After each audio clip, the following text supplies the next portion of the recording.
evening. Uh, Welcome to PatFacts, 11th of November, 2020. Hope everyone's having a great day. Happy Remembrance Day to those here in Canada. Happy Veterans Day to those of you in the States, in the U.S. Very important day where we, in either country, where we pay tribute and our respects to those that are serving, and those that have served, and those that have unfortunately lost their lives while in service to their country. So it's always a great time to pay our respects when we can, and to those that have helped make a difference and have helped give us the freedoms and the things that we enjoy having around us day to day. Things a lot of us take for granted because they've always been there. So it's important to take some time today, and we've talked about gratitude before and thinking of what you're grateful for. Maybe today, sending that gratitude out to those troops who again have served for their country, who are serving for their country, and those that have lost their lives, and also the family members, the spouses, the kids of military members. They sacrifice a lot as well.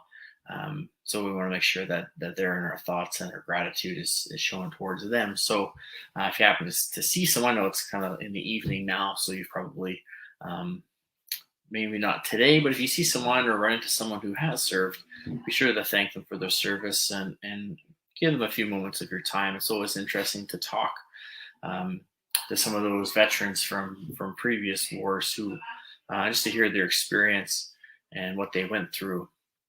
And how that's changed, just general day-to-day things, how things have changed quite so much. So, hey, Natty, it's always great to hear them speak, and to hear their stories, and give them that outlet to share. Sometimes it's nice for them to be able to share what they went through and their experiences, and it's good for us to learn and listen, and just get a perspective of what Remembrance Day really means.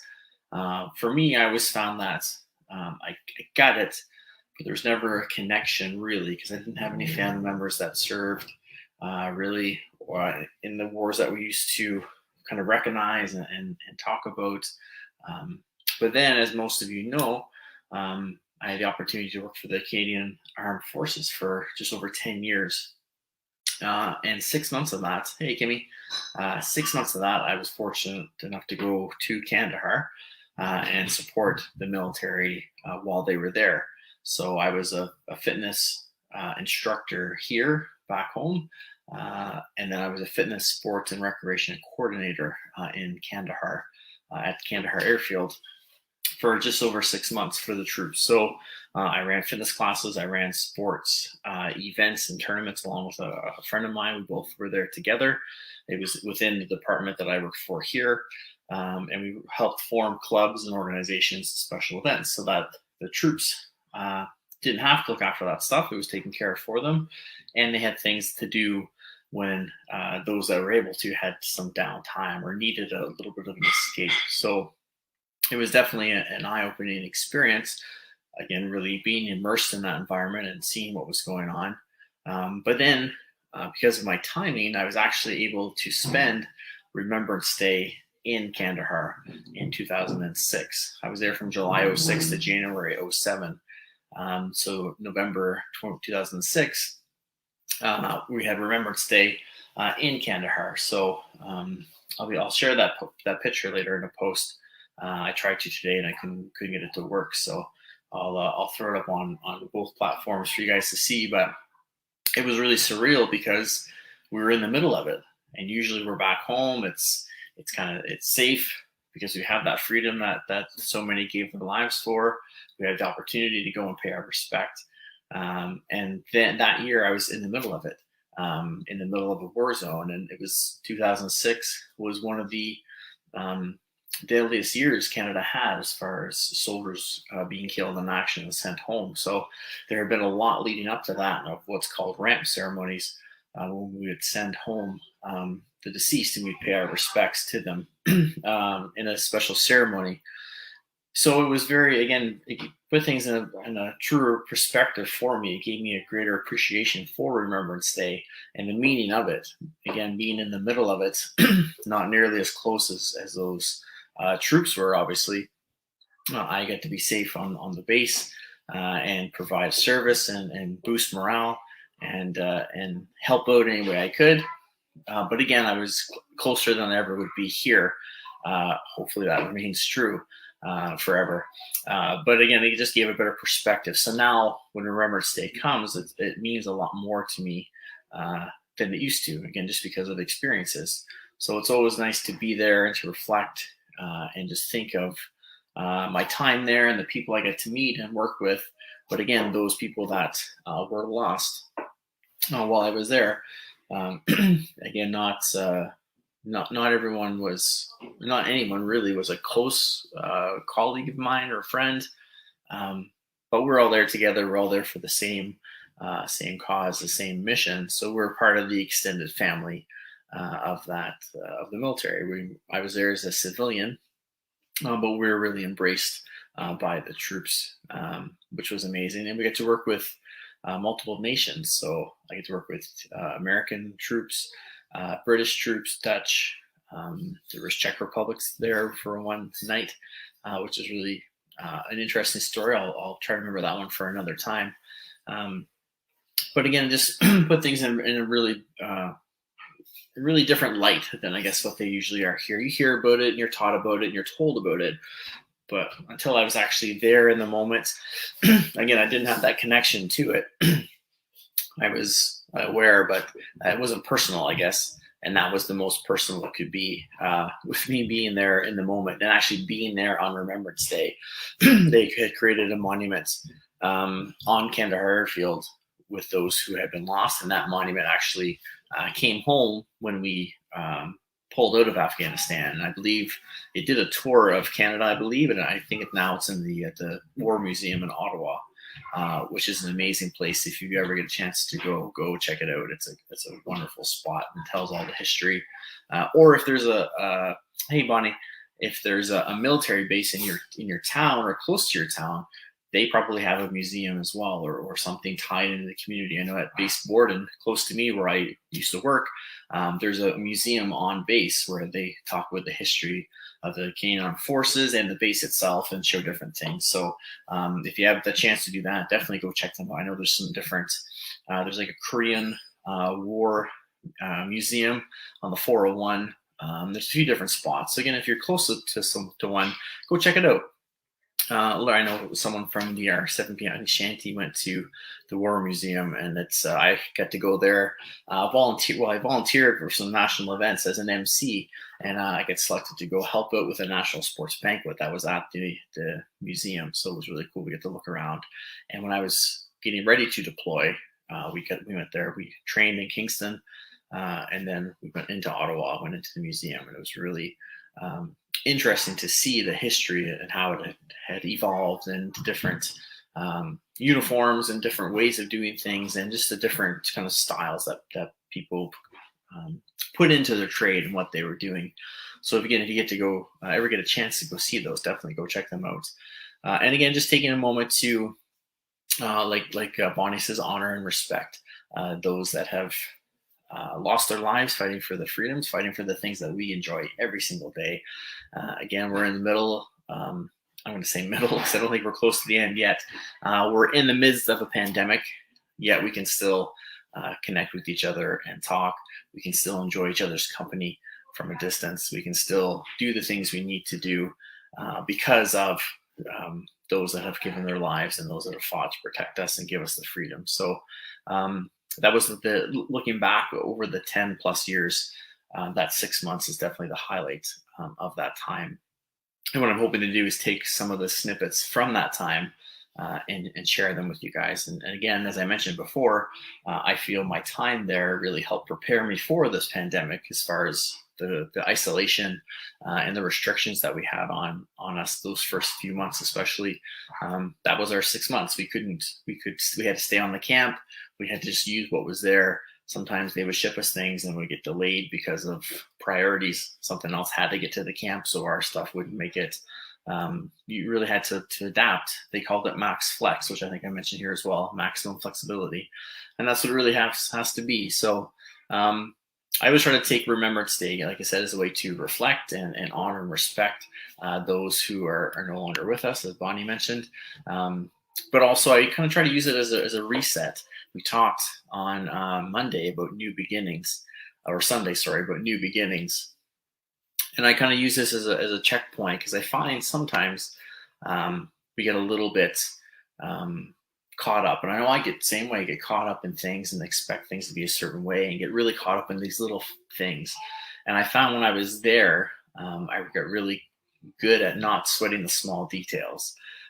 We say now, control the controllables. And that's what we need to do. There were so many things there we couldn't control. There was nothing you could do, but we were in the middle of a desert. And if they decided that our shipment of equipment couldn't make it because the troops needed something, then that's just the way it was. We couldn't do anything about it. We could argue till we were blue in the face if we wanted to. We never did, but it wouldn't have mattered anyway because it was a priority. So I found I really got really built that skill over there. And every once in a while, I kind of get away from it, I find, and there's something to kind of remind me to bring me back to it. So I use Remembrance Days, definitely not because I reflect on my time there. And then any other time, if I'm looking at old pictures or talking to someone from there, it kind of reminds me of the way things were and how to kind of refresh and reset. And again, just to put things in perspective. And there's no sense getting really worked up over something that you have no control over. It's just wasted energy and wasted focus. Maddie says to think what they lived through, and people now complain about a mask and staying at home. Yes, it puts things in a huge perspective. Just seeing what they had to deal with when I was there.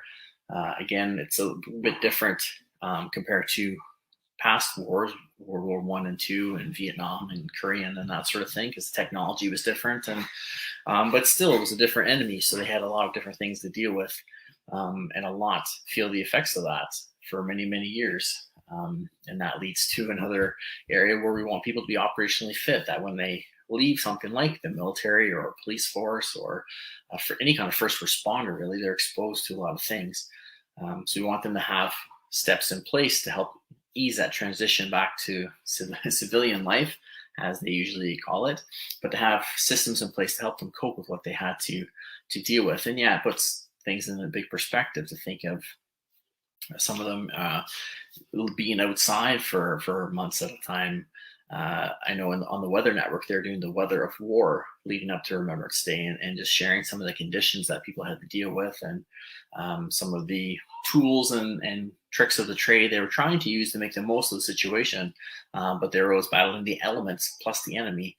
So it was an extra kind of layer that they had to deal with. So thinking of that and how they're out, I know the guys that when I was there, guys and girls, they were outside the wire for months at a time because they were in the midst of a fight, and they never really knew what was going to happen. There wasn't really the protocols, I guess, that typically are recognized in a war. The Taliban didn't follow any of that. They just did whatever they wanted. They ambushed and relied on different tactics. So they had to be on high alert all the time. And they would usually stay out because they were in the midst of things and needed the support and to help each other. If they came back on camp, it was very quick, maybe to stock up on supplies, and then usually they were back out again. So just to have that toll of sleeping in cots or tents or just under the stars, in sleeping bags, depending on what they were going through or where they were and what they were dealing with, it's a lot to deal with. And then, yeah, we have to put up with maybe staying home for a bit and keeping 6 feet away from some people and wearing a masks. Again, it's perspective. It's how we kind of take things. I remember being over there and looking at what I would call the back of the camp. I'm not sure if that's the right direction, but we thought of it as the back. And you could see it looked like an apartment building or a residence at a university. And there was a big hole, big crater in the middle of it. I guess from when the U.S. had first launched their attacks and tried to take over it was the airport, old airport where we were. That was from a rocket or some fire hitting that, and it turned out that was an orphanage. People lived there, kids lived there in this building, with the top couple floors being hollowed out. There was a big U in the middle of the building. But again, they made the most of it. They had somewhere to live. They're happy for that. But it made us on base that were sleeping in kind of Quonset hut tents, so like a dome tent structure on cots, think, what's the big deal? Like, we've got shelter, we're safe and okay. They have to be in that. Some of them are in mud huts and different things. So again, it puts a lot of things in perspective, and that's why it's important that even if you haven't been exposed to that, and not everyone has, if there's someone around you can talk to about it, talk to them, hear their stories, hear how things were. Um, Find different ways to learn about it, to read about it, just to get a better perspective of it and feel for it. Because I found for me it was always kind of almost going through the motions, because you would hear about Remembrance Day and again what it was and what it had to do. And I grew up in a town that had a Navy base attached to it, but that closed when I was about 11 or 12, I think, and shut down. So I had some friends who were military kids, but I was never really close to. It wasn't a base you could get on because of the naval base and the instruments there. I wasn't on it till it was shut down and open to the community as a kind of event center and different things going on in it. But yeah, I wasn't really close to it. So again, I knew the reason of Remembrance Day and why it was important. But until I really got exposed to it and immersed, in my case, in the environment, that's when it became really, I don't want to say important, but my perspective of it changed, I guess. I had a greater appreciation of why we have Remembrance Day and why it's so important to pay our respects. Natty says compassion and empathy is needed for sure. They need that. And sometimes they just like the ear. They like to listen and recount the stories and reflect on the time, just like I do here talking about Kandahar. And like I said, I'll probably bring more snippets to you guys just to talk about some different things and how things were there. And again, how that helped shape me to where I am today, to helping you guys and running things like this. So it's nice for them just to share. They like to share and pass those things on.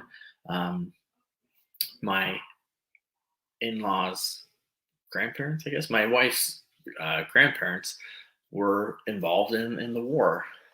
Her grandmother was had to leave where she was in Austria, and her grandfather was a soldier. And we get to hear those stories a few years ago about what happened and how that affected them and how they had to live.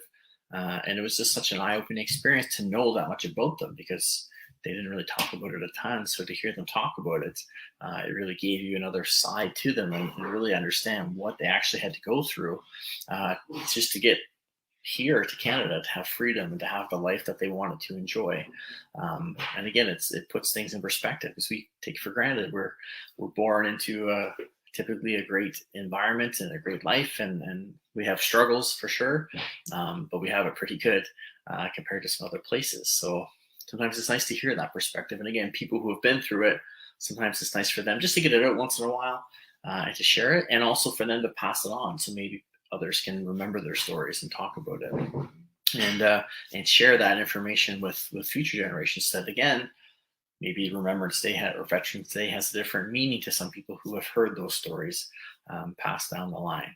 So again, if you have a chance, definitely say thank you, and if you can, chat with them about what they do, what their involvement is, what they've done, where they've been deployed. Find out about them, a little bit about them, offer that support. And you never know what anyone could be going through, but someone from that environment, maybe they're dealing with a little bit. Maybe they're having a stressful time. Maybe this time of year is tough for them because they lost a lot of their friends and colleagues and fellow platoon members in war, or those that are veterans. Some of them are passing on just because they're aging. So maybe they're losing that support circle they have. So it might be nice for them just to, again, reflect and remember and get things out. And like Maddie said, experience some compassion, some empathy, have an ear to listen to them and kind of experience what they have, because maybe their circle isn't quite what it used to be because of different things going on. So I always use it as a way to check in and to reset.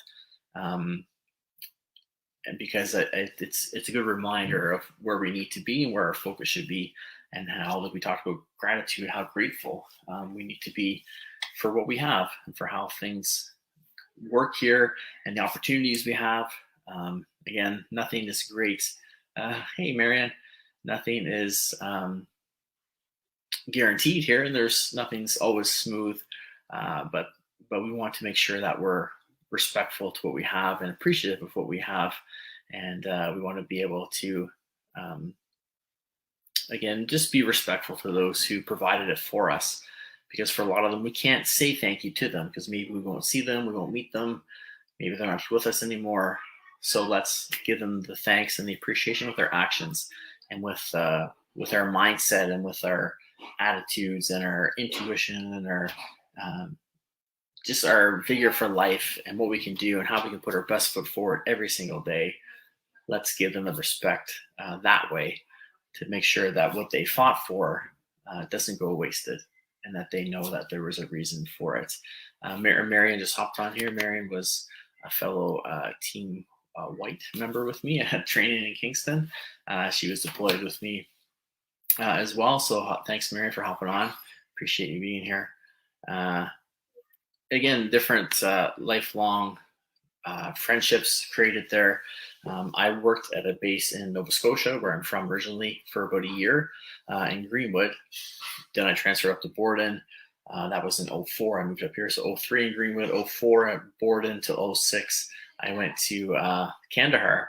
And when I flew to Kandahar, we had to go to Kabul. That's where Canada was at first. And that's how I get into the military, which I can tell that story another time. Or working for the military, that's how I get in, was backfilling the position. But anyway, we had to fly to Kabul to get, hey Mike, welcome, to get some supplies and to pick up some troops to help bring them down.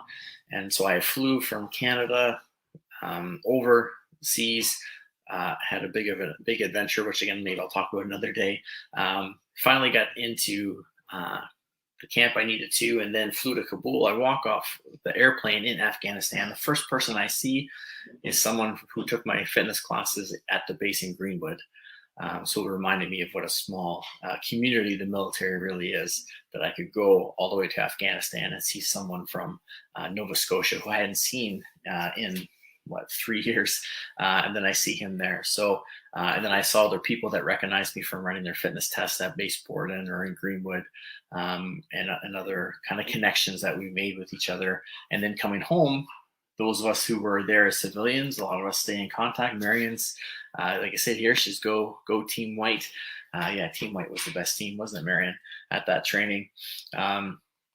So we have connections that we always stay in touch with each other and touch base and see how others doing, because we had that time together. And it's just a unique environment, a unique time, a unique way to work together, a unique team building experience. Most of us there didn't know each other when we went there. We met in Kingston, but not all of us from Kingston went. There was training and selection. So we had 2 weeks together in Kingston. That group got thinned out quite a bit. And then we get to really know each other in Kandahar. And some people were there. They kind of phase the transition out. So we don't all leave and all come in. Some of these people leave and some of these people come in, and it goes through. So some of the tour before me was there when I got there.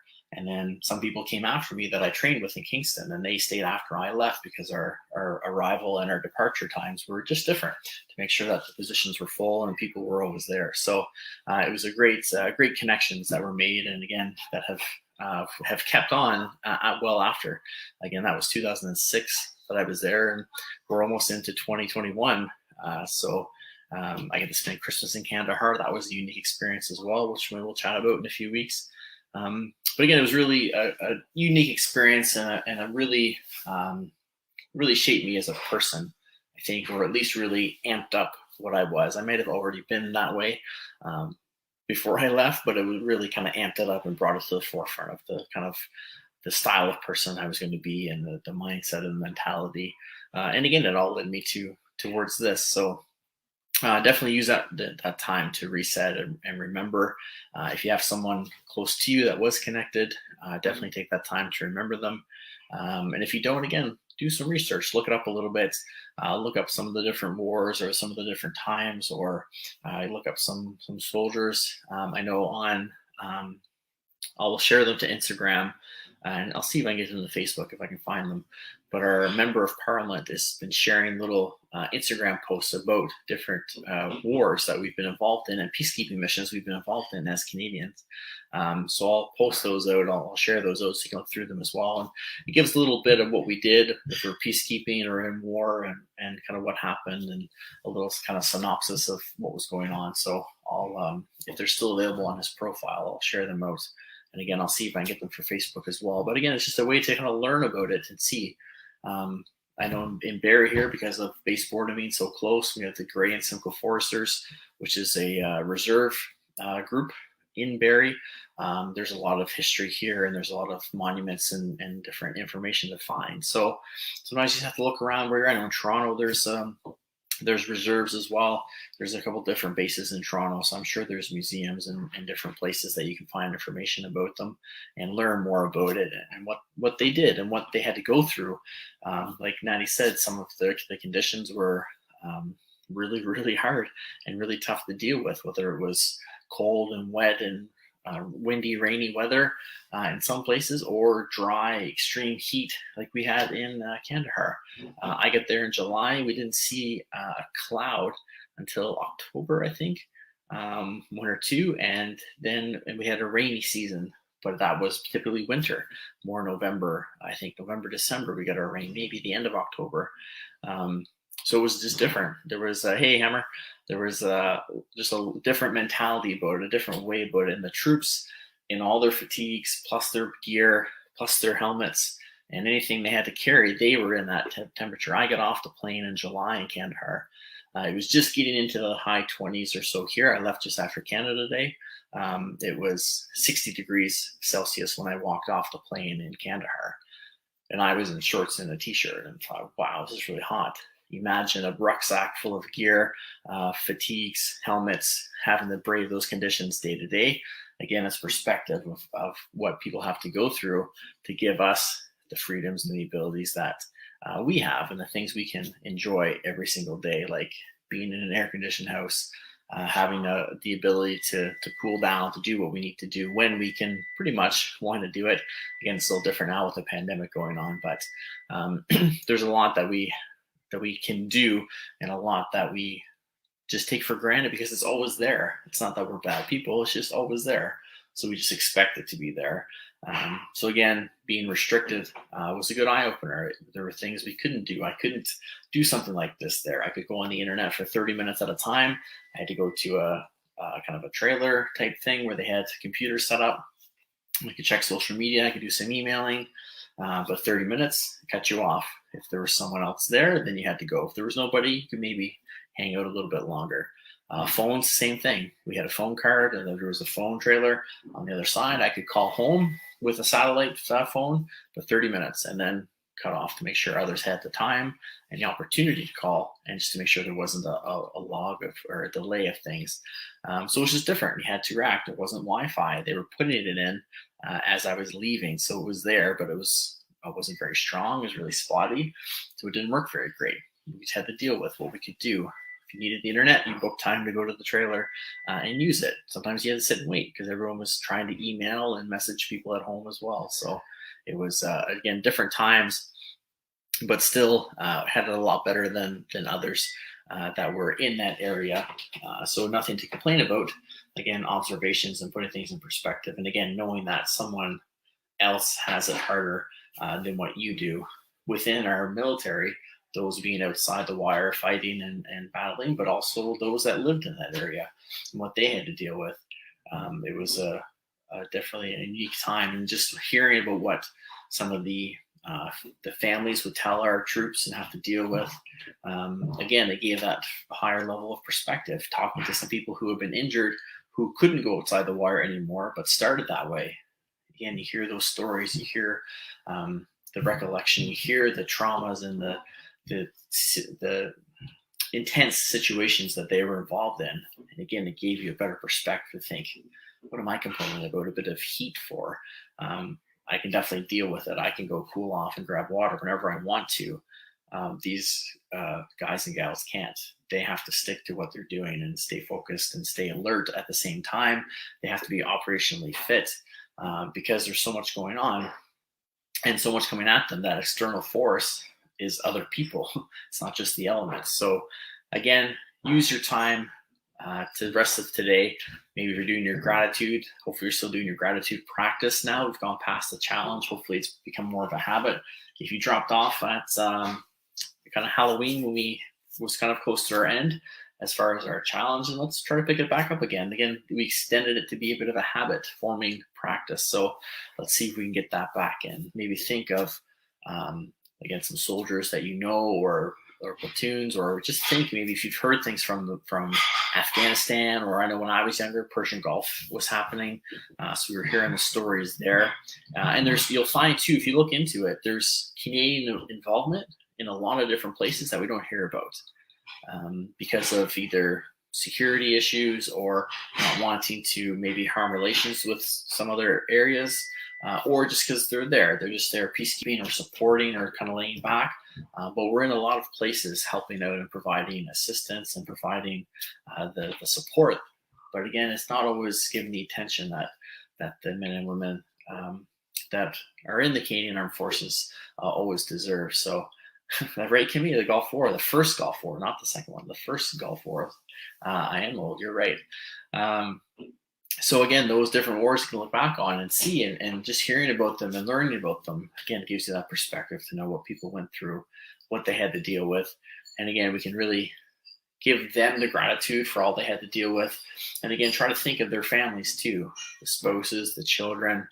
They sacrifice a lot being military families. I saw it firsthand being overseas and then coming back and switching from fitness to rec, where I was dealing with the families of those who were deployed and seeing the toll it could take on families. So keep them in your thoughts. If you know a military family, again, maybe reach out to them just to check in and say hello, see how they're doing, make sure that they know they're appreciated, and just give them that time to, again, maybe get things out, to share some stories, share some good memories, because it can be pretty heavy, what they had to deal with and what they had to go through.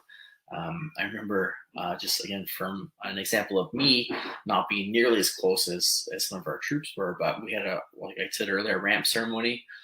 There had been multiple incidents, so there were 5 mortalities in a couple different incidents. So they were sending all 5 back to Canada at once. So the ramp ceremony would go on. We go out to the tarmac or the airstrip. We would be in behind the Canadian troops just to kind of, again, be there to show support to them. And they would bring in the bodies on a lab or a vehicle, and then they would take them off and march them onto the plane, the Herc, and they would begin their voyage back to Canada. And the bagpipes would play Amazing Grace, and they would play the trumpet and different things. And I remember standing there and just seeing them go by and just trying to be quiet and still and just to pay respect, and thinking, I thought that was going to be really hard, but that wasn't too bad. That was a lot easier than I thought it was going to be. And then out of the corner of my eye, I realized there was still 2 or 3 more to come. There have only been a couple. I'm not sure if I kind of blacked out for a minute, just from the heat and just trying to be focused and calm and respectful, or what. But it's just one of those times where, again, it put things in perspective of, there's still a lot more to do here and a lot more respect to pay. So definitely, again, try to get out there. And if you don't know much about it, it's okay. Not a lot to do unless you're involved with it. But maybe do a little bit of looking, maybe do a little bit of digging. Maybe that's your exposure to, instead of media and news and trying to catch up on all the things tonight and the COVID counts and all that stuff. Do a little research. Maybe look into some of the battles. Look into the local troops in your area, or that someone that's close, battalions or armed forces that are close to you, and learn a bit about them. And then you'll have that better appreciation for what they've gone through, what they did for us, and the freedoms and the choices and all the great things we have now because of them. And then this Remembrance Day can end, and the Remembrance Days going forward will be even more fulfilling for you, because you'll have that higher level of respect and appreciation and understanding. Honestly, I have a better understanding of the concept and the idea of Remembrance Day and why it's so important, being in that environment and going through that experience that I did. So that's your sort of challenge for tonight, is to look up some things. Or again, if you know a bit about them, or you know people who are involved, give them that call, that hello, that message, write them a note, send them an email, touch base just to say hello, let them know you're thinking of them, thank them for their service. Again, if you see someone out and about in the next little bit, thank them for their service and their time. And talk, if you see someone with their medals on, talk to them, ask them about them. They're usually very happy to share the stories about them and where they get them and what they all signify and mean. Because there's usually quite a few stories behind them. So thanks so much for tuning in, gang. Again, think of this. We talked about new beginnings on Sunday. Think of this again as that reset, reflect, show that gratitude to those who made things better for us. Bring that gratitude back to you to make sure you appreciate and live your life to the fullest, because that's what they did. That's why they did what they did, so that we could have the opportunity to do so. So pick yourself up, dust yourself off, get yourself set up for that successful day, put one foot in front of the other, put a big smile on, get that positive energy, and show your appreciation to those that maybe you'll never get a chance to in person, by living the most fulfilling life you can, being operationally fit, ascending till the end, and always doing the best you can. Take care, gang. Remember, drink lots of water, stay safe, take care of yourselves. Remember, always make yourself the priority you deserve to be by striving to be operationally fit. Have a great Remembrance Day and Veterans Day, everyone. We'll see you Friday night for the next episode of PatFacts. Take care, gang. Stay safe.